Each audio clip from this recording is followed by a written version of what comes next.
Este podcast es producido por el Centro de Investigaciones en Geografía Ambiental de la Universidad Nacional Autónoma de México.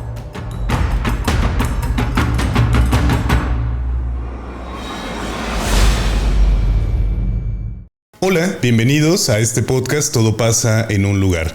Les damos la más cordial bienvenida a todos quienes nos ven o nos escuchan en esta la primera emisión del año 2026.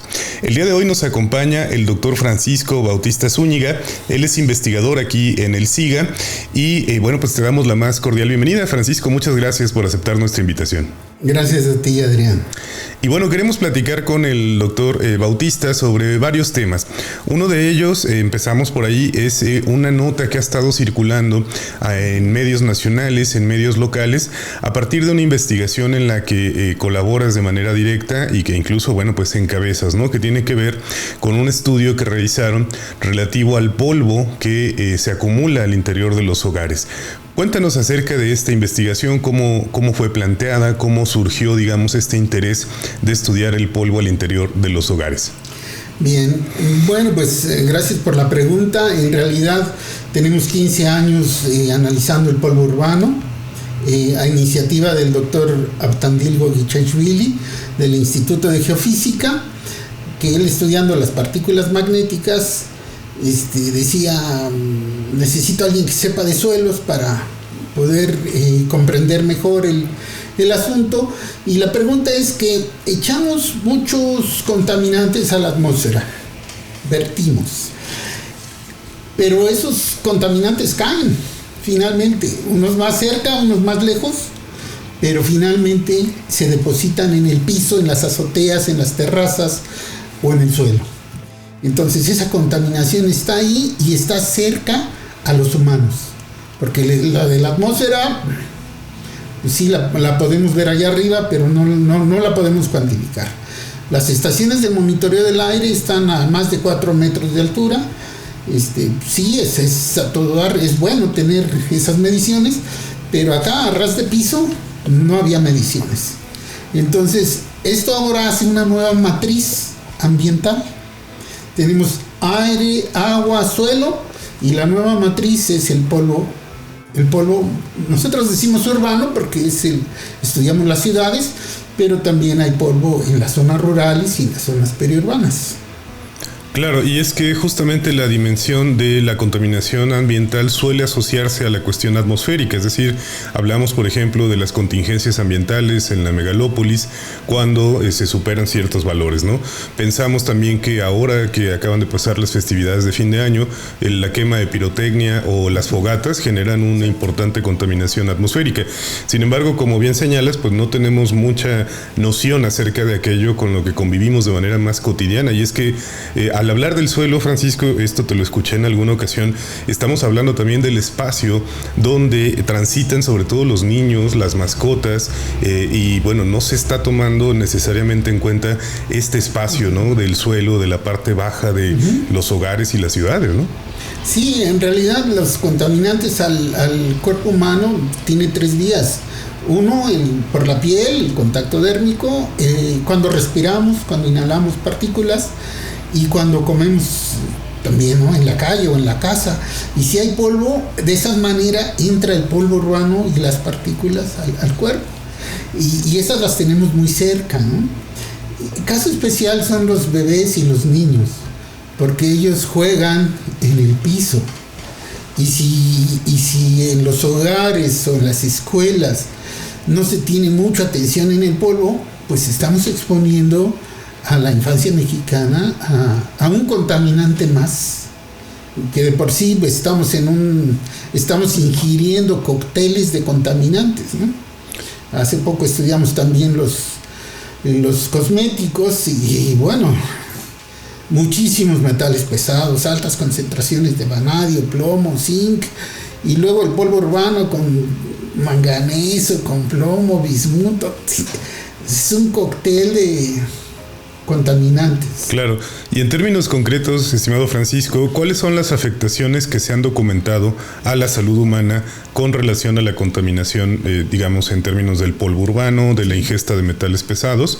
Creo que ya hay una sólida investigación global, ¿no?, sobre estos temas, y se puede ya incluso hablar de cosas estadísticas, ¿no? Como decir, algunas enfermedades tienen algún nivel de relación o preeminencia por este tipo de factores. Sí, mira, Adrián, hay una nueva ciencia de la exposición a los contaminantes. Fíjate, no es una línea de investigación, no es un tema, es una nueva ciencia. Y lo que estudia es el exposoma. Exposición, soma, cuerpo. Y entonces se dice que, por ejemplo, la población humana, bueno, la ONU ya lo reporta. Antes éramos tibios, es decir, la contaminación afecta la salud. Pero hoy la ONU dice categóricamente 8 millones de personas mueren prematuramente por contaminación ambiental. O sea, con esa contundencia, ¿no? No hay duda. Entonces, los médicos o los toxicólogos dicen, la contaminación se debe de estudiar en dos grandes partes. Una, la genética, la carga genética. Ya traemos por herencia las enfermedades de las que nos vamos a morir, pero solo el 10% de estas enfermedades matan a la población. El 90% son de exposición.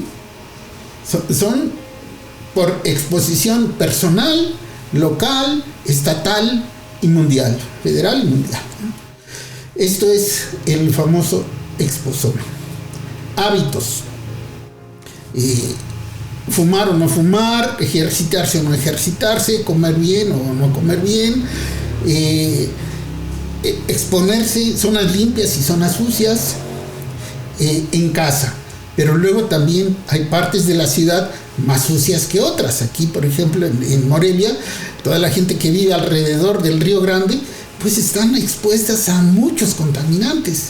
No así la gente que vive en el centro, que está muy limpiecita, que está bonita, o en Altozano, que también está muy, muy bonito. Lo mismo que en Coyoacán, no es lo mismo Coyoacán que la Benito Juárez, que Iztapalapa. Claro. Entonces, por eso un colega dice a manera de broma que ahora morimos no por el código genético, sino por el código postal. Por el código postal. Sí, exacto. Entonces, está cambiando la ciencia, ¿no? Ahora, aquí también en estos grandes cambios todavía tenemos herencia de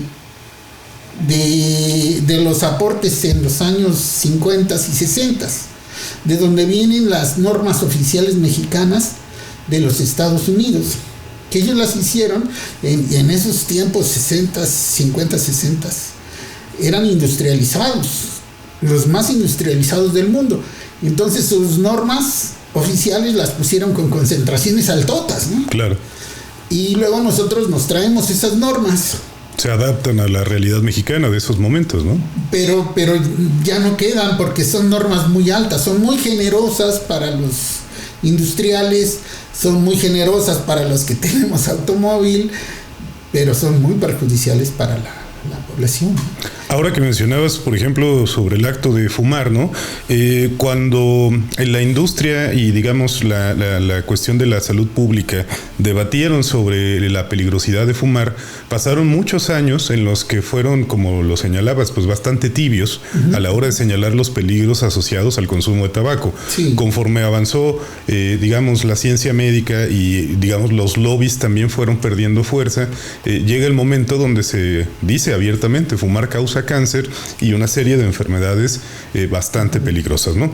Hay un lobby en materia, por ejemplo, de generar estas normas y estos estándares que de alguna manera estuviera interesado en que se mantuvieran altas justamente para no ser sujetos de algún nivel de regulación.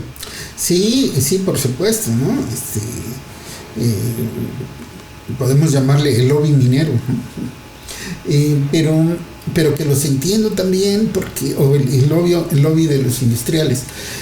En parte los entiendo porque nuestro país es muy grande y muy diverso, ¿no? Hay zonas más limpias que otras. El sureste mexicano, por ejemplo, es mucho más limpio, ambientalmente, naturalmente más limpio. El centro es naturalmente más contaminado por vanadio, porque se está en los volcanes, en la ceniza de los volcanes, y al tener casi 2.700, y hay quien dice que más volcanes en el cinturón central del país, pues naturalmente hay problemas ahí. Más al norte tenemos otros problemas, y las zonas mineras pues tienen otros problemas. A las zonas mineras les tienes que poner naturalmente unas normas altas, porque ahí ya están los metales pesados. Entonces, si les pones una norma la misma que para la península de Yucatán, no pueden hacer nada. Claro. Porque ya están ahí los contaminantes. Entonces sí, y no es fácil, no es fácil llegar a acuerdos. Yo lo que voy a proponer es que tenemos que hacer normas para las diferentes zonas del país. Este ejercicio se encuentra pendiente, Francisco, es decir, las normas oficiales mexicanas no han sido actualizadas. No han sido actualizadas. En función de criterios actuales de la ciencia, ¿no? Más de 40, 50 años, 60 tal vez. Entonces, cada artículo que nosotros publicamos de cada ciudad, generamos una propuesta de norma oficial mexicana para cada ciudad. Esto es importantísimo, porque pues las autoridades, este país es enorme. Entonces tenemos que ayudarles, y la forma de ayudar es generando esas propuestas. Las tenemos para Mérida, las tenemos para Ciudad de México, evidentemente, para Morelia, para Coahuila, para Mexicali, así diferentes ciudades. Ahora bien, ¿qué tanto podríamos estimar la cuestión de un factor natural versus un factor antropogénico? Hablábamos, por ejemplo, de los volcanes, ¿no? El cinturón volcánico mexicano. Esta presencia de metales pesados, de polvos que se depositan y además se trasladan por una distancia muy significativa con las corrientes de viento, hay una diferencia sustancial, y esto está documentado perfectamente. Es decir, no es solamente que vivamos cerca de un volcán lo que nos pone en riesgo, sino que además la actividad humana ha incrementado sustancialmente la presencia de estos contaminantes, ¿no? Sí, mira, la gente en el eje neovolcánico, muchos mueren por arsénico o por cánceres generados por vanadio. Nada más que es interesante porque no lo decimos así. Decimos, murió de cáncer. Bueno. Pero ¿cuál es el agente causal? El vanadio, el plomo, el níquel. No lo estamos registrando, ¿no? Y así otras. Y hay otras enfermedades que no nos damos cuenta. Pero claro, cuando empezamos con que los jóvenes dicen, ¿dónde dejé las llaves? Olvidé la tarea. Olvidé tal. Son tantos olvidos que ya es un daño. Un deterioro cognitivo, ¿no? Y bueno, una colega que estudia esto dice que las infancias y adolescencias de la Ciudad de México pues son muy vulnerables a este tipo de problemas, ¿no? Incluso se atreve a decir que hay muchos de ellos no llegarán a la universidad, no terminarán, no hay materia para terminar una universidad porque pierden la memoria de corto plazo. Igual que lo hacen las drogas, fíjate. Hay un daño que podríamos situar como equivalente, irreversible además, ¿no? Sí, es parecido, muy parecido a las drogas. Que platicamos algo, ¿qué te acabo de decir? ¿Dónde dejé mi coche? Toda esa memoria del corto plazo, adiós. Claro. En alguna ocasión supe que una parte de tu trabajo también involucró a personas que trabajaban estudiando tejidos, ¿no? Tejidos humanos provenientes de accidentes de tráfico, por ejemplo, en autopsias y demás, justo en la búsqueda de localizar qué tanta presencia de contaminantes por metales pesados había. Esta vinculación, digamos, con la ciencia médica y con los estudios específicamente sobre material orgánico, ¿qué resultados les arrojó? Es decir, ¿se puede probar este agente causal en un momento dado para hablar de este paciente falleció de un cáncer de pulmón y encontramos una alta concentración de metales pesados? ¿Hay esa correlación? Sí, te voy a contar un poquito más atrás. Cuando a mí, tuve acceso a los datos de las defunciones por muerte en Ciudad de México, y para mí resultaron alarmantes. Y hice los mapas de defunciones por delegación, por muertes ocasionadas por la contaminación. Y bueno, el número total eran antes de la pandemia, 27,000 personas por año muertas por contaminación. Uh-huh. Pero curiosamente no me dejaron publicarlo en un libro, en el libro de los metales pesados, porque decían, no, es que ustedes no son médicos. Aunque una de las autoras era la jefa de enfermedades respiratorias del instituto. Ajá. Porque a la gente como dicen, no, es que es muy alarmista, que no sé qué. Pero yo creo que ahorita, después de la pandemia, fueron cientos de miles, ¿no? Claro. Y ahorita yo creo que afectados por pandemia y por metales pesados, pues andamos arriba de los 30,000 sin lugar a dudas cada año. Volvemos a este asunto que ya platicábamos, ¿no? Y es que las actas de defunción registran como la causa de muerte un paro cardiorrespiratorio, infarto agudo al miocardio, defunción asociada a un padecimiento oncológico. Pero evidentemente esa causa de defunción, que es la oficial, jamás va a reflejar los agentes causales que llevaron al paciente a fenecer, ¿no? Eso nos llevó a tener colaboraciones con médicos. Pero ya con equipos grandes, o sea, médicos, patólogos, histólogos, físicos, químicos, biólogos. Muy interesante. Primero quisimos saber con ratones. Les damos polvo urbano, un lote de ratones con polvo urbano y otro no. Se los damos a comer y a respirar y luego vemos qué pasó. ¿Entraron o no al cuerpo? Y nos damos cuenta de que sí entraron al cuerpo. Y bueno, ya nos vamos despejando dudas. Con humanos no lo podemos hacer, pero entonces la estrategia fue con nuestros colegas del Reino Unido, es utilizar cultivo de tejido humano, pulmón, cerebro, hígado, y le poníamos las partículas ultrafinas del polvo urbano, el más contaminado de Ciudad de México, y dos también muy contaminados de Lancaster y Birmingham del Reino Unido. Uh-huh. Y encontramos que el polvo mexicano fue el más tóxico de los tres, ¿no? Inflama, es citotóxico, mata la célula y causa mutaciones, que son los cánceres, ¿no? Claro. Entonces no tenemos duda de que eso ocurre. Ahora, con otra doctora de Estados Unidos, de origen mexicano, la doctora Calderón, analizamos, bueno, ella consiguió 100 cerebros humanos de gente que falleció por accidente y los analiza, y nosotros analizamos la magnetita, el magnetismo aquí en el lugar, y encontramos, pues sí, mucha magnetita en el cerebro y Alzheimer en adolescentes, cuando el Alzheimer es de adultos mayores. ¿Cómo jóvenes entre 12 y 17 años tienen daño cerebral tipo Alzheimer cuando esta es una enfermedad de gente de mayor de 60 años? Y pues ahí ya tenemos evidencia de que esto ocurre. Ahora, ¿qué nos dicen? Que es controversial, que no lo podemos probar, que, en fin,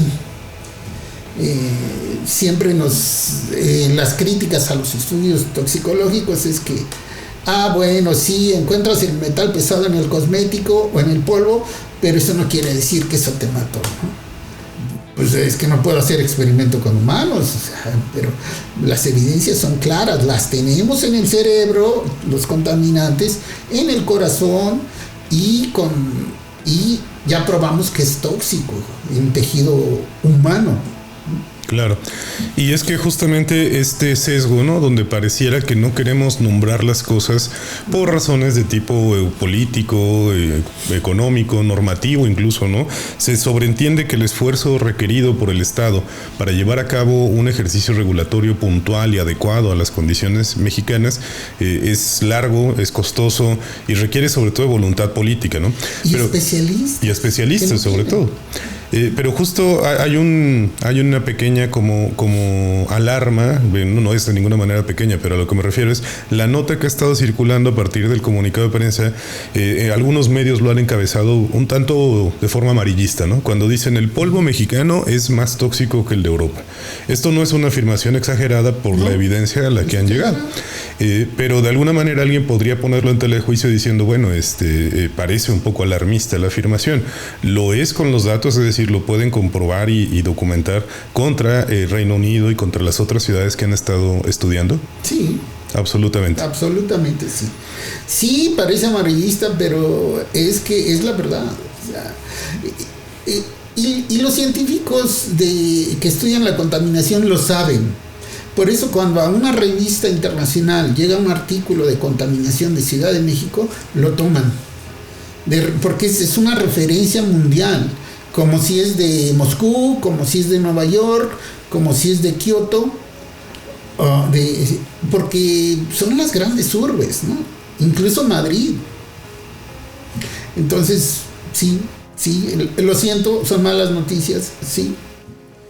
Digamos que las buenas noticias es que nuestras ciudades más limpias están en la península de Yucatán. Claro, todavía tenemos una sustancial parte del territorio nacional libre de estas problemáticas, que no está libre de las otras que a las que también has enfocado tu carrera profesional, ¿no? Por ejemplo, la absorción de metales pesados a través de los cosméticos, los alimentos, la producción de alimentos, la degradación del suelo, ¿no?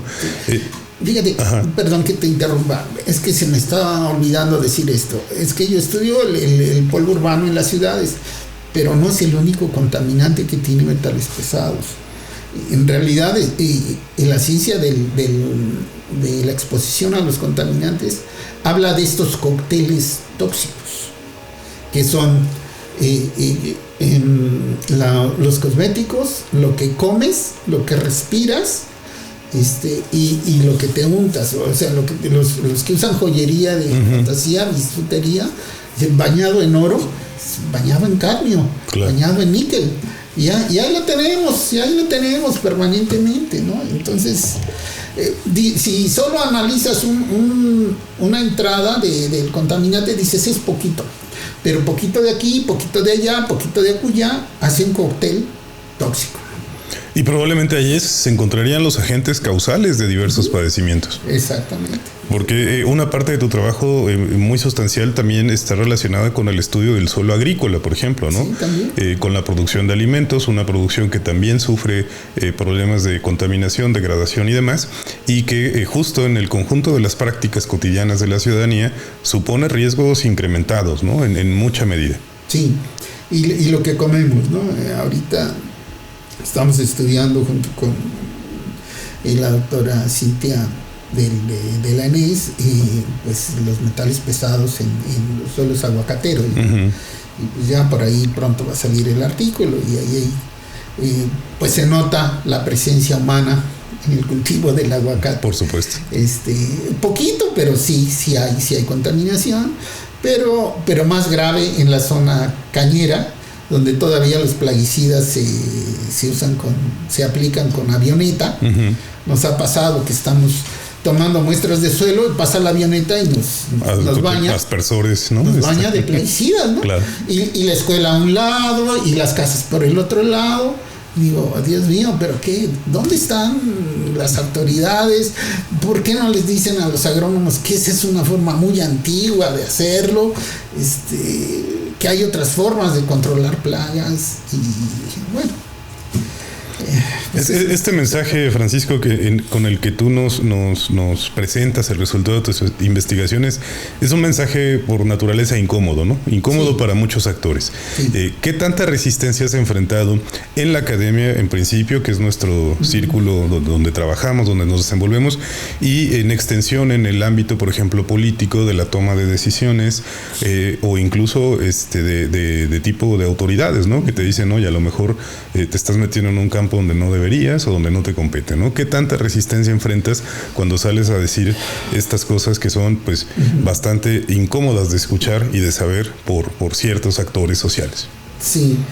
Ay, bueno, aquí no voy a hablar de partidos políticos, pero hubo algún secretario de ecología de aquí del estado que me dijo, no, por favor, guarda estos resultados, no digas que Morelia está contaminada por tal o cual, y hazme ese favorcito, no me vayas a perjudicar. Digo, pero ¿de qué me está hablando, licenciado? Si yo no vengo a perjudicarlo, vengo a darle información para que tomen mejores decisiones.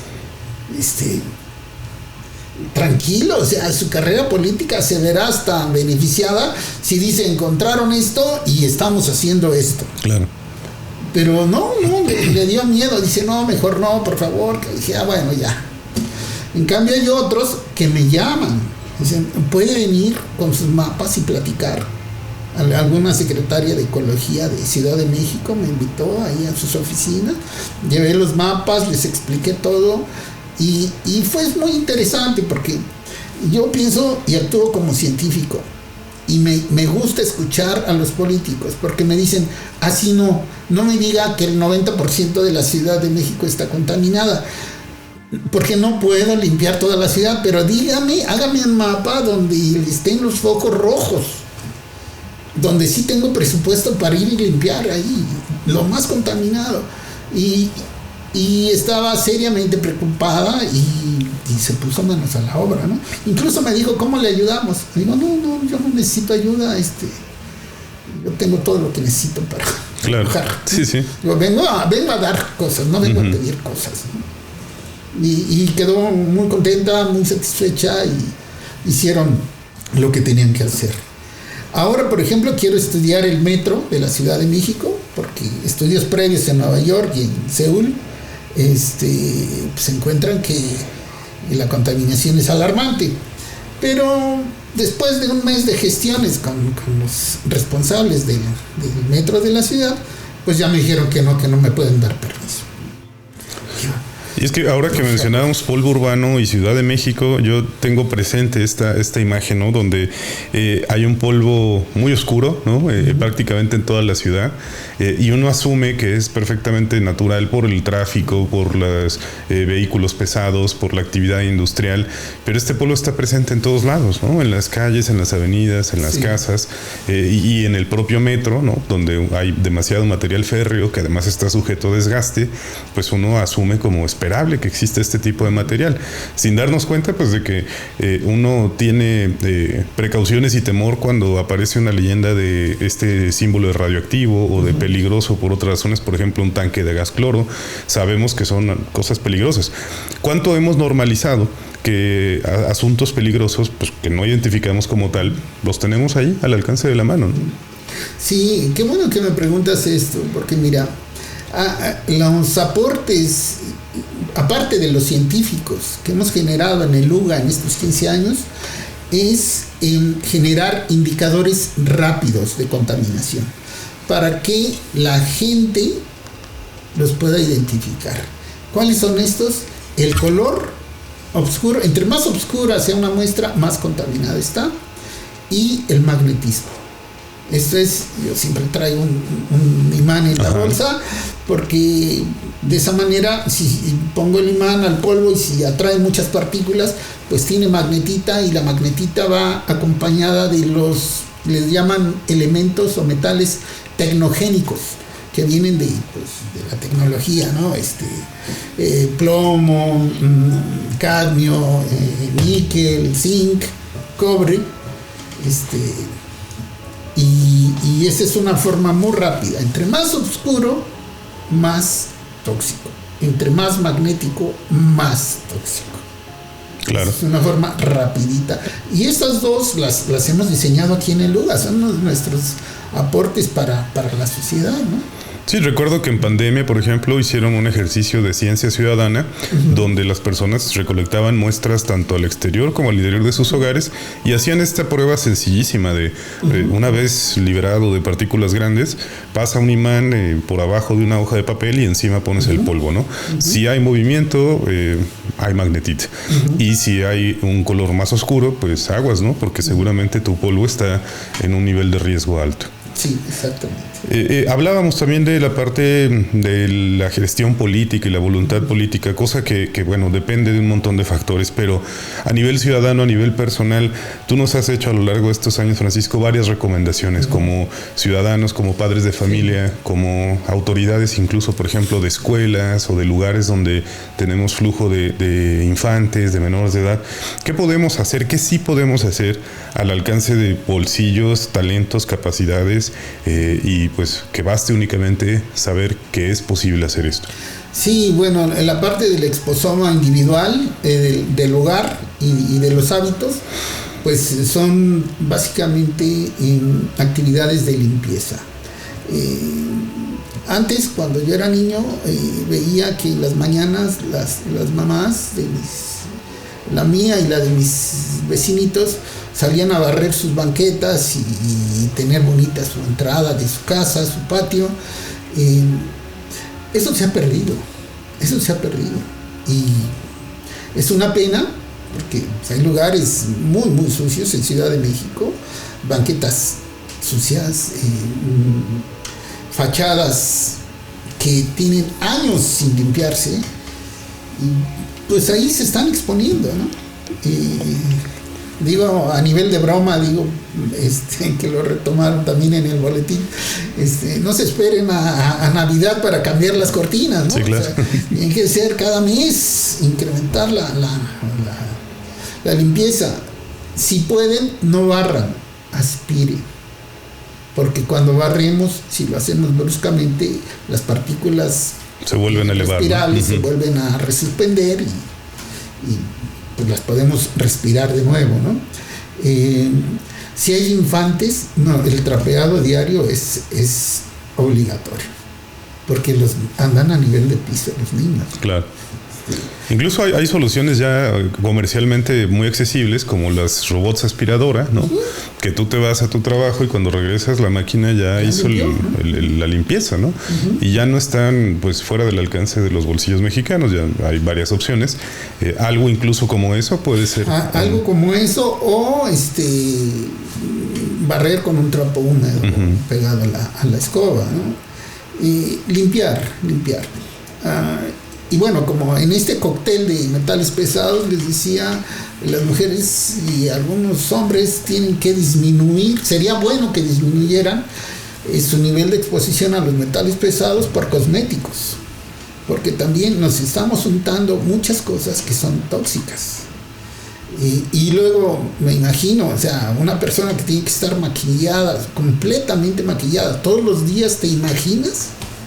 ¿Te imaginas cuánta exposición tiene? Y luego, alguien que se maquilla mucho, pues no puede estar besando a un niño, ¿no? Claro. O sea, los niños no se besan. Sí. Eso es algo que también debemos tener muy claro, porque los que van a sufrir más por contaminación son los niños. Hay un índice de riesgo a la salud que luego para adultos es bajo, pero en niños es alto. Se incrementa. Sí, entonces están más expuestos.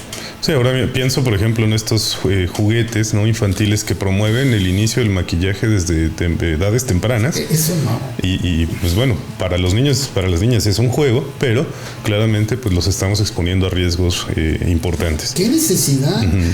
Mira, Adrián, es que si uno ve las estadísticas de las enfermedades, dices, ¿cómo es posible que tengamos casos, venga incrementándose los casos de niños y niñas con caracteres sexuales secundarios a los 8, a los 10 años? Eso es un crimen. Uh-huh. Eso no puede suceder. Y eso está mediado también por las influencias antropogénicas, pues el consumo, ¿no? Los plásticos, los metales uh-huh. pesados. No puede ser, o sea, enfermedades de cánceres de mama más tempranos. A los 20 años, dices, a los 20 años estás completa. Uh-huh. Deben estar en la flor de la juventud y que tengan problemas de cánceres. ¿Qué estamos haciendo como sociedad? Claro. Vamos a hablar también, estimado Francisco, acerca de los cosméticos, porque sabemos que es una investigación que también recientemente fue publicada a nivel de sus hallazgos, que tomó varios años, y es un tema muy interesante porque justo pega en esta lógica del consumo cotidiano, ¿no? El maquillaje, para un sector muy importante de la población, pues es prácticamente un insumo de primera necesidad, ¿no? Uh-huh. Podrías no comprarte quizá ropa nueva, pero claramente el maquillaje se necesita porque las convenciones sociales así lo han determinado, ¿no? Pero, ¿qué encontraron? Porque uno piensa que el maquillaje, al provenir de marcas, ¿no?, reconocidas, de alto costo o de costo accesible, pues ya pasó por procesos de certificación, que hay alguna autoridad o algún nivel de autoridad que se preocupa por revisar que aquello que compramos, ¿no?, sea seguro para nosotros. Pensamos en instancias como la Profeco, como Cofepris, como tantas instancias que de pronto sabemos que existen y suponemos que si lo podemos comprar es seguro. Esto no es así, ¿verdad? No es así. No es así. Todos los metales, todos los cosméticos, que serían por ahí de 400 marcas y tipos, colores, que analizamos, que es una cantidad grande, todos tienen metales pesados, todos. Ahora, hay unos baratitos que valen 20, 10 pesos, 30 pesos, que son unas bombas de tiempo, ¿no? Ya que tienen, fíjate, las normas cuando las hay son de miligramos por kilogramo. Bueno, estas tienen millares. De unidades a millares, imagínate. Sí, claro, la diferencia es enorme. Son unas bombas de tiempo esto. Entre más las marcas más caras, a las que poca gente tiene acceso, tienen menos, sí, pero tienen.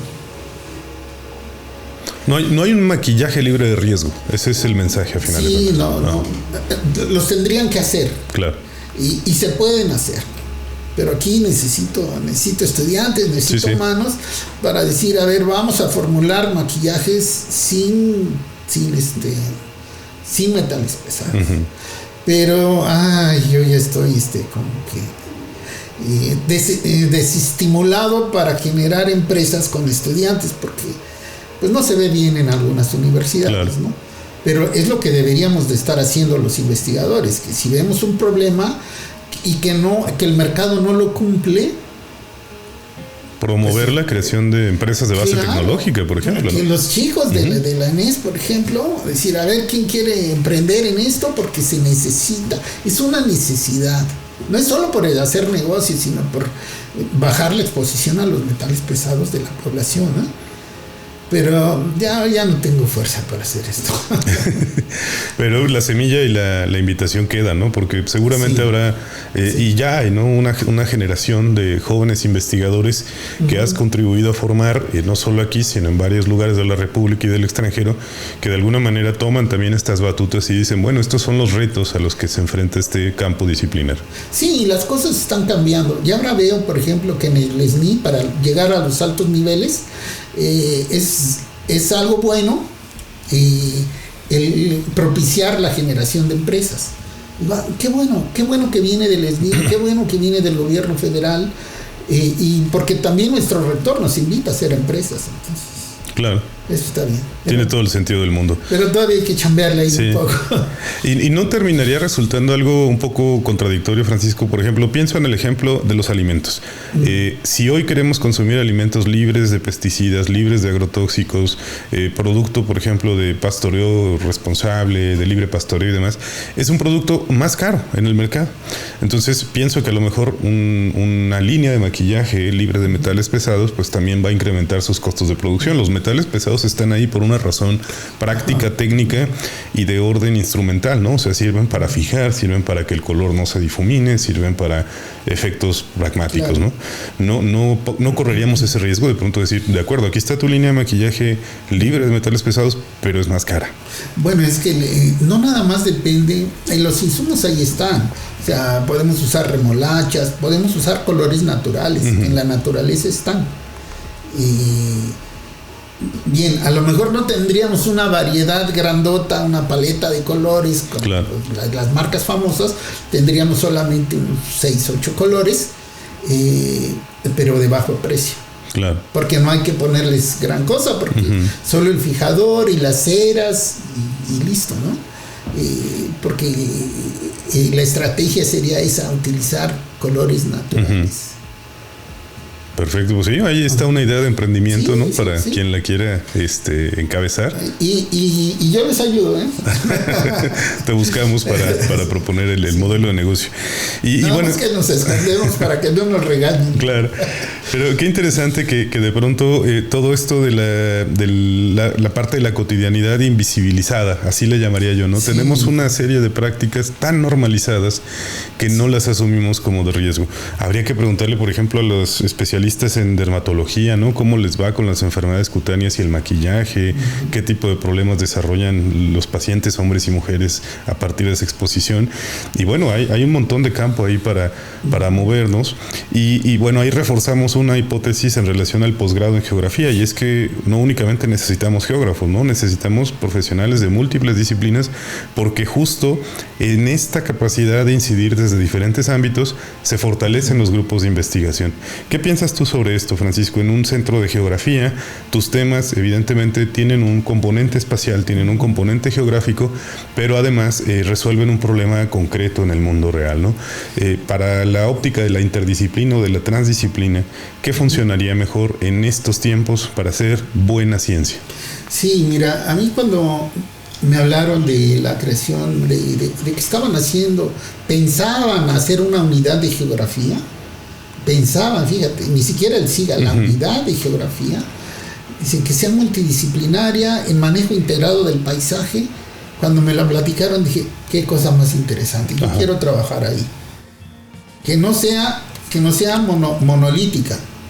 Porque cuando yo voy al extranjero y me encuentro, no sé, en España, en Alemania, encuentro equipos multidisciplinarios. Un ejemplo, ahí en Sevilla, llego con un agrónomo y tiene agrónomos, geógrafos, geólogos y uno de ciencias de la computación y climatólogos. No se repite una disciplina. Ajá. Dice, pues, ¿y para qué quiero que todos hagamos lo mismo? Si nosotros generamos soluciones para problemas reales. Dice, eso no se puede hacer desde la monodisciplina. Desde la monodisciplina uno puede hacer sus artículos científicos y ser científico básico o descriptivo. Pero si quieres atacar un problema de la vida real, no lo puedes hacer desde tu disciplina solito. Necesitas un conjunto de especialistas que hagan lo que tú no haces.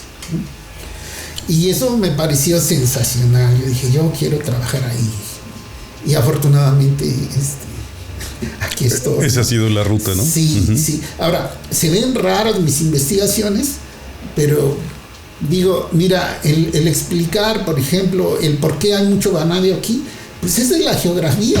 El por qué el selenio y el estroncio en Yucatán, porque es la geografía. O sea, el entender que las arenas de estos suelos se comportan diferente a las arenas de Tabasco, de Quintana Roo y de Baja California, pues es por la geografía. Ahora, no siempre hay mapas, ¿no? Claro.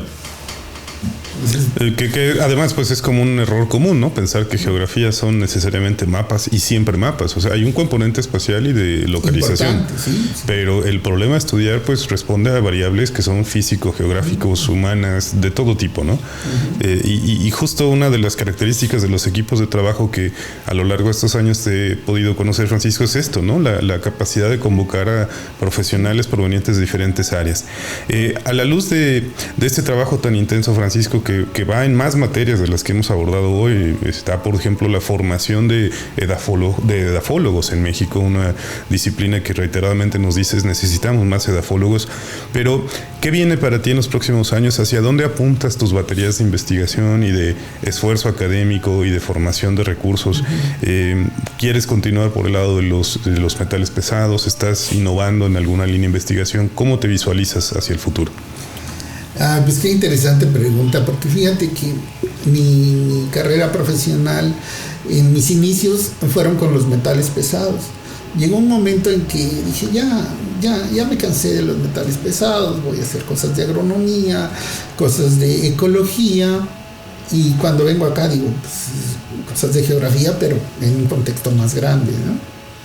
Y entonces pues, he trabajado con ecólogos, con biólogos, con geógrafos, con químicos, con físicos y ahora con médicos. Incluso hay gente que piensa que yo soy químico. Ajá. Pero pues no, nada que ver. Bueno, sí mucho que ver, pero no químico. Ahora, bueno, ¿hacia dónde voy? Yo quiero dejar a los metales pesados, pero los metales pesados no me dejan. Te persiguen.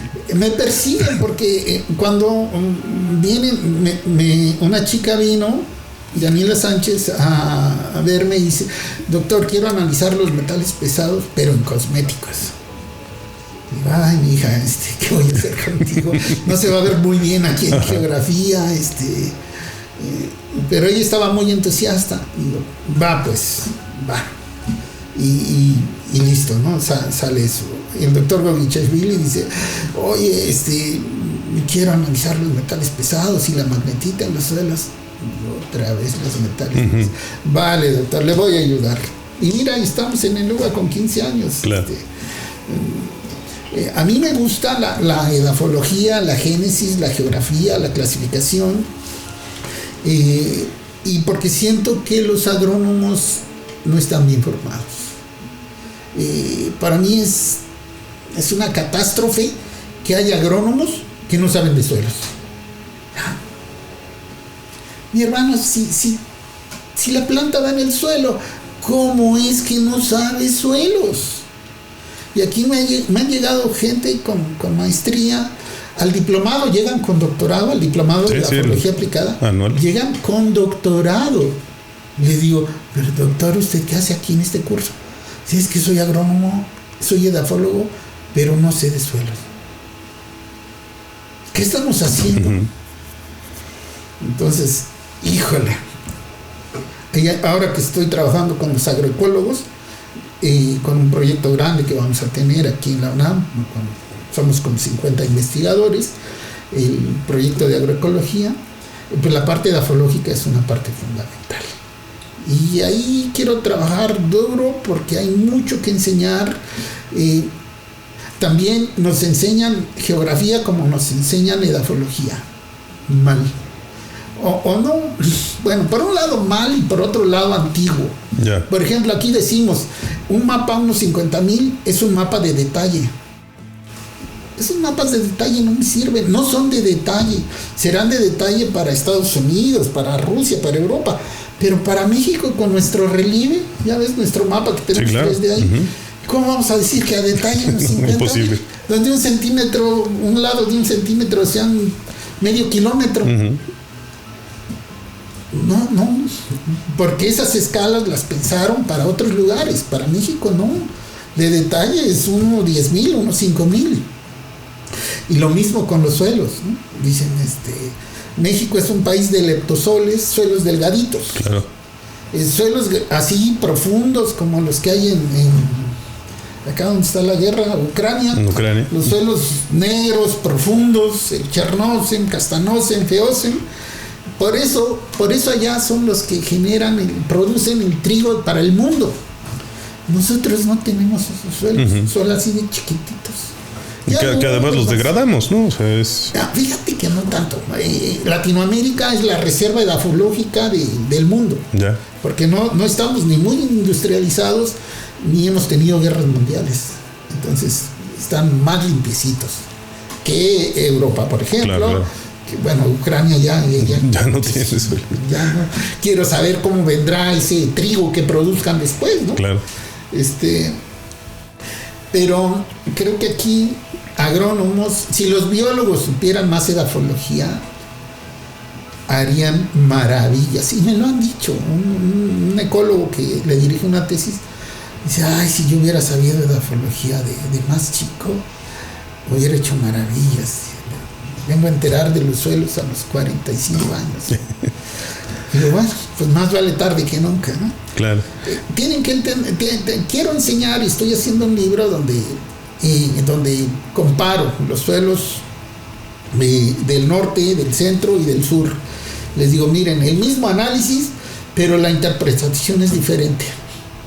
porque no son los mismos minerales, no son los mismos materiales, y tenemos que pensarle más allá de los 30 centímetros también. Y aparte de poder aplicar ese conocimiento en vías de una producción, vamos a llamarla más sustentable o menos demandante en términos de recursos, ¿no? Alguna vez hablaba contigo sobre pues temas polémicos como el aguacate, ¿no? O sea, el aguacate es un cultivo de alguna manera demonizado, satanizado por una serie de cuestiones, pero tú me decías algo muy interesante en esa ocasión y me decías, no necesariamente tiene que ser así, se puede producir aguacates con un manejo más responsable y mucho tiene que ver con dónde te vas a situar, ¿no? Y estudiar sus suelos. Es que así como hay falacias en la población, también las hay en la academia. Uh-huh. Y esto es feo, que en la academia y nos comamos estas falacias de que el cultivo del aguacate es malo. De entrada, el aguacate es un objeto, no es un sujeto. Sí, claro. El que no le puedes dar cualidades. El que hace las actividades es el agrónomo o el productor, no el fruto. Ahora, es que hay suelos donde el aguacate no tiene problema. Hay unos aguacatales que son bosques de aguacate, Adrián. Uh-huh. Que tú entras y dices, pues ¿cuál poca diversidad, cuál degradación del suelo? Es un bosque de aguacate. Así sí. Hay huertas de aguacate intercaladas con pinos. Uh-huh. Dices, para evitar las plagas. Hay manejos agroecológicos sensacionales. Pero también cada año perdemos 40,000 hectáreas por cultivar mal aguacate, por seleccionar mal el lugar. Que yo digo, pero ¿quién fue el agrónomo? Bueno, mejor no me lo digan. Que quitó el bosque aquí con estos suelos pedregosos, duros, donde los aguacates. Dice, doctor, tenemos 7 años con este aguacate y no da fruto, ni crece. Ni crecerá. ¿Qué hago? Digo, mira, este árbol solo te va a dar tristeza.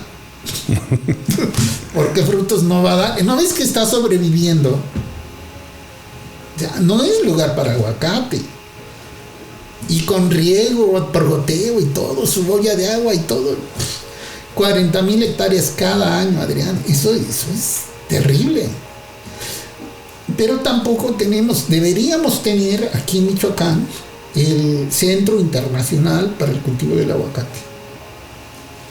Bueno, 200,000 hectáreas lo ameritan, ¿no? Claro, que era un poco el objetivo del CIDAM, ¿no? En su proyecto de creación, el Centro de Innovación y Desarrollo Agroalimentario de Michoacán tenía mucha intención de abonar a los perfiles productivos del Estado. Honestamente no sé si lo haya conseguido o si lo esté consiguiendo, pero la necesidad está, y no sé si la academia, la investigación y las propias universidades, tanto públicas como la UNAM y la Universidad Michoacana, estemos respondiendo a este reto, Francisco.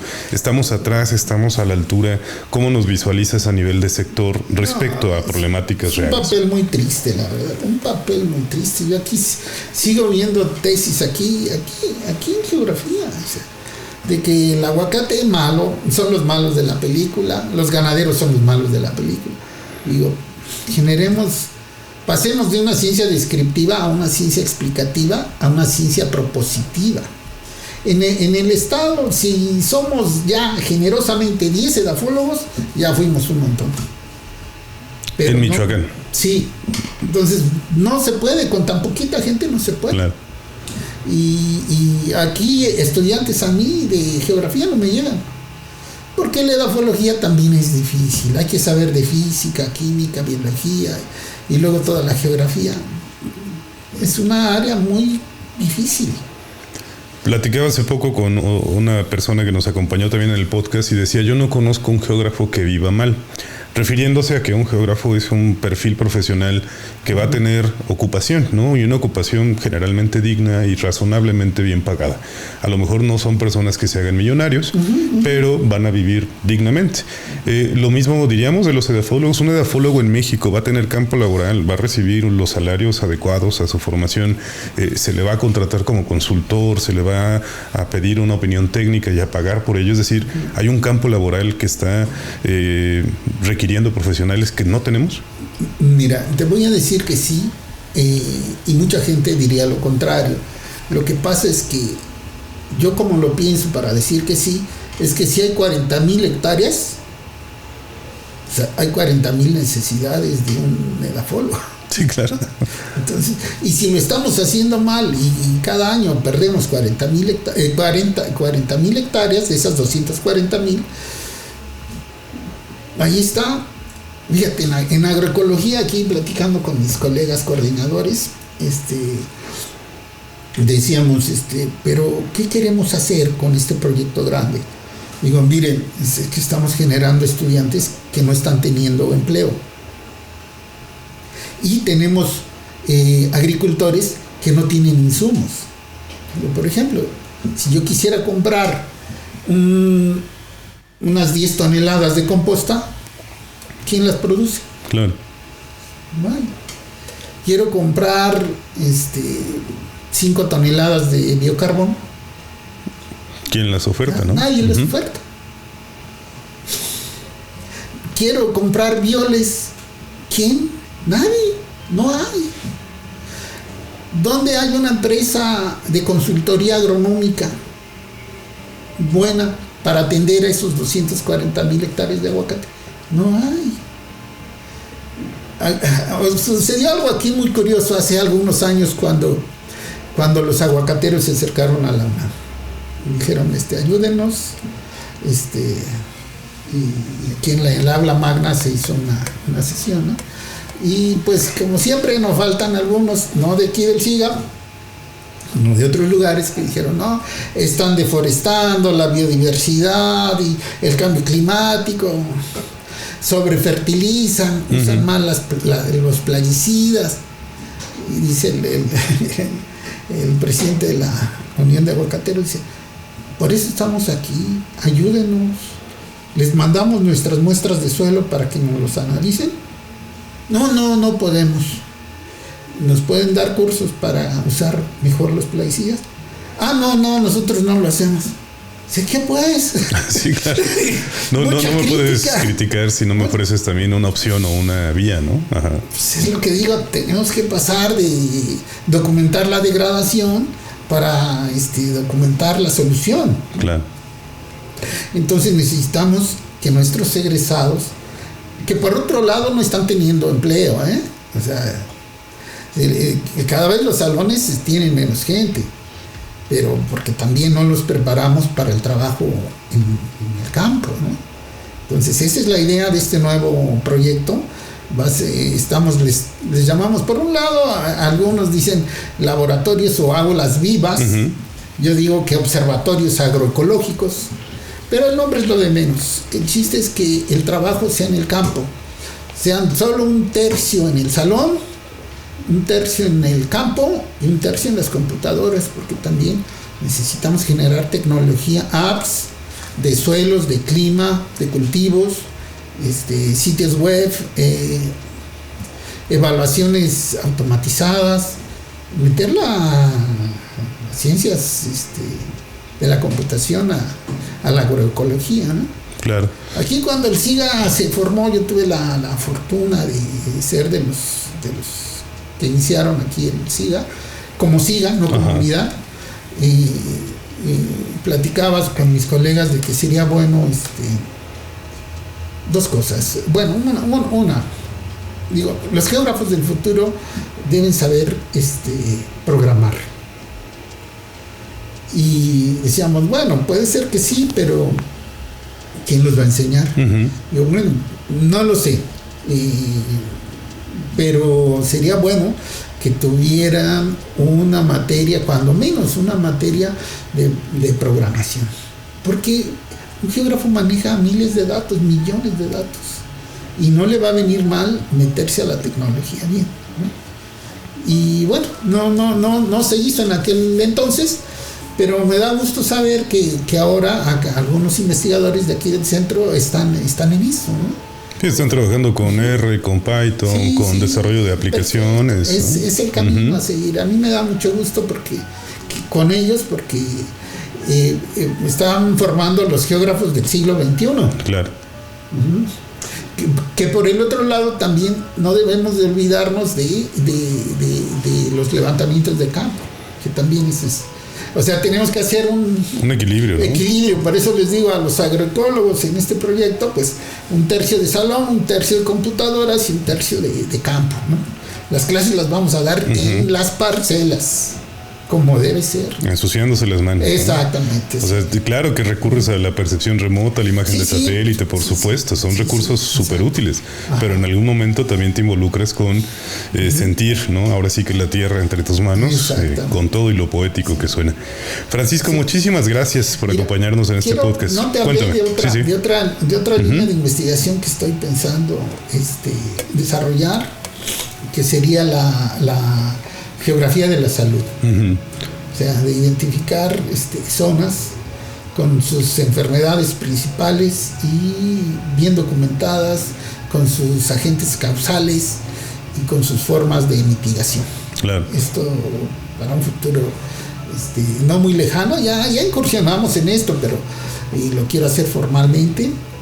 También quisiera que platicarte rápidamente de lo contento que estoy con el Museo Virtual de Geografía de los Suelos de México, porque es una vitrina para el SIGA y para el LUGA a nivel mundial. Estamos con más de 100,000 visitas, porque además de tener mapas como Museo Virtual de Geografía, también es un gran salón virtual. Tenemos más de 350 videos con temas edafológicos, donde los muchachos estudian desde temas básicos hasta temas más avanzados, ¿no? Sí. Entonces nos visita mucha gente de todo el mundo, ¿no? Claro. También la tecnología que generamos la ponemos ahí. No solamente es un salón de clases, es una mapoteca, también es un repositorio de software y de tecnología. Porque no te platiqué, pero dentro del LUGA con los metales pesados generamos algo que se llama el sistema de monitoreo de la contaminación por metales pesados en suelos, agua y plantas, polvo. Ahí está listo para que si nos está oyendo algún presidente municipal y quiere que su ciudad esté más limpia, nosotros le podemos ayudar de manera gratuita, le asesoramos y le ayudamos a que su ciudad funcione mejor, ¿no? Sí, y es que justo como poniendo en dimensión todo este trabajo que realizas, tu equipo de trabajo, colegas, el doctor Abto justo en el IGUM y muchas otras personas que se suman, la gente de la AMEC, ¿no? De la Asociación Mexicana de Estudios sobre el CARS, todos los colegas con los que trabajas en la península, es una red amplísima a nivel regional, nacional e internacional. Sí. Y sin embargo modesta por su tamaño, ¿no? Porque a lo mejor no tiene el tamaño de otras agrupaciones gremiales, pero están en la mejor disposición, y lo hemos visto a lo largo de los años, de recibir tesistas, estudiantes, servicios sociales, colaboradores en proyectos, y contribuir también a la formación de personas más especializadas en campos como los edafológicos, ¿no?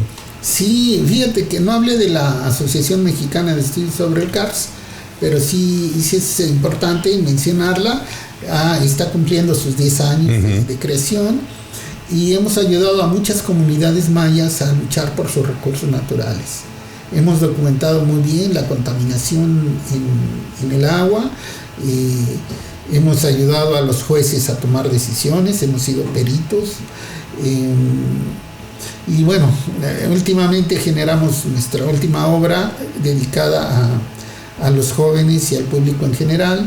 Es un librito que se llama Aprendiendo a vivir en el Karst, en los ecosistemas kársticos de la península de Yucatán. Eso porque es otra vez está la geografía. Sí, sí. Digo, es que la gente que está llegando a Yucatán quiere vivir como se vive acá en el centro del país, y no, son otros ecosistemas, funcionan diferente. No nos podemos comportar allá como aquí, ni los de allá igual que aquí. Les digo a mis alumnos, es el mundo kárstico y el mundo volcánico. Y esto solo lo entendemos desde la geografía. Claro. No lo entendemos en la agronomía, no lo entendemos en la biología. Se entiende desde la geografía. Fíjate, esto es muy interesante porque también tenemos nuestros ecosistemas del norte del país que son otro mundo, ¿no? Sí, la zona desértica, ¿no? De las grandes planicies, ¿no? Chihuahua, el semidesierto. Pues claramente ese es un poco el sentido juguetón del nombre de este podcast, ¿no? Que si pasa en un lugar, ¿no? Pasa en un espacio geográfico. Exacto. Y añadimos, ¿no? Y en un tiempo, porque la dimensión temporal importa en relación al hoy, a lo que ocurrió antes y a lo que podemos prever que ocurrirá después. Sí. Sí, yo siempre tengo la visión geográfica en mente y eso me ayuda a entender mejor los problemas ambientales. Porque ahora que ya no estoy joven, me doy cuenta que para atender un problema ambiental hay cuando menos 5 visiones y una es la geográfica. Uh-huh. A veces es la relevante, a veces no lo es. Pero siempre ayuda a entender mejor el problema para plantear una solución. Claro. Magnífico, estimado Francisco. Pues una hora que dura este podcast no es suficiente para hablar de todo lo que haces y en todo lo que colaboras. Abierta desde luego la invitación para que platiquemos nuevamente. Hay muchos temas en la palestra. Está, por ejemplo, el diplomado anual en edafología. Está el Laboratorio Universitario de Geofísica Ambiental, que recién cumple sus primeros 15 años. La MEC, justamente, con su 10º aniversario.